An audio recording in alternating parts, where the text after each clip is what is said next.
world has become a smaller place, and travel is, for many, an important part of our lives. The dream of escape to an exotic, faraway beach has become a reality. Cities which were once distant and otherworldly have become holiday destinations. They are now places to marvel at and to explore. The enjoyment of breathtaking scenery, once a once-in-a-lifetime experience, is now just a short plane ride away. But there is a flip side to this. We live in a world where our actions as a species have brought about climate change, with wide-ranging consequences. These consequences are so stark that the 2016 Paris Accords brought together 195 countries to set out a plan of how to mitigate the damage already caused. One key part of this is minimising the volume of CO2 going into the atmosphere.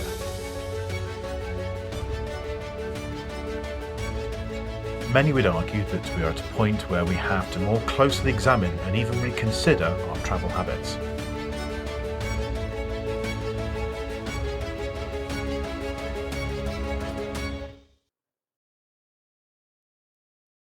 Welcome to this unit of work entitled Travel and the Environment. The next part of this video is going to have a quick look at what we're doing, why we're doing this, and how this links to English more broadly, as well as English literature. In this unit, you're going to be looking at the themes of travel and the environment, and whilst you do that, you're going to learn about the art of rhetoric and develop your vocabulary. We're doing this in order to become expert and sophisticated writers. To do this, we need to be used to thinking and writing about topics at length and in great detail. The topic itself is almost self-explanatory, and it's best summed up by the following statement from the Royal Society last year. Climate change is one of the defining issues of our time. How does this link to English literature? This unit is an English language unit.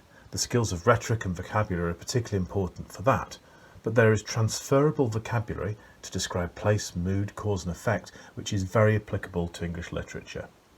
You're going to learn how to write a thesis-driven essay, and this is something which is a characteristic of very high-level literature responses as well. This first lesson is going to ask you to look at your own relationship with places and with travel by reflecting on places past, present and future. You're probably best starting with pen and paper like this before you move on to Google Slides. Begin by putting down information and ideas about a place you visited in the past, such as somewhere you've been on holiday. The present may well be somewhere close to home. The future should be an aspiration, a place which you want to visit. For each, remember that you should include adjective detail. This includes adjectives and adjective phrases. There should be some specific focus, for example, a place in a country or a specific location in a place.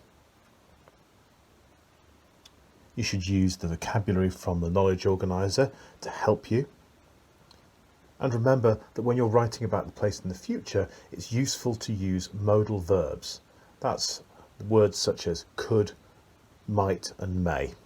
Once you've done this in draft, you can move on to an electronic or digital format and then start to add images and reflect a little bit more and add more detail, some of which may well be based on research that you've completed. As you can see, this example uses Google Slides. You could use image search to add pictures, as this mood board will be the basis for a piece of writing in lesson 3. So the more detail that you've got to work on, the easier it will be for you then. Once you've done this with the images, make sure to add the text in there. This is where you should be really going to town on that vocabulary, and again, it's building a basis for a piece of writing you will do later on. Remember of the need to use modal verbs when you're talking about the future, and this means words such as could, might and may. These are used to indicate possibility.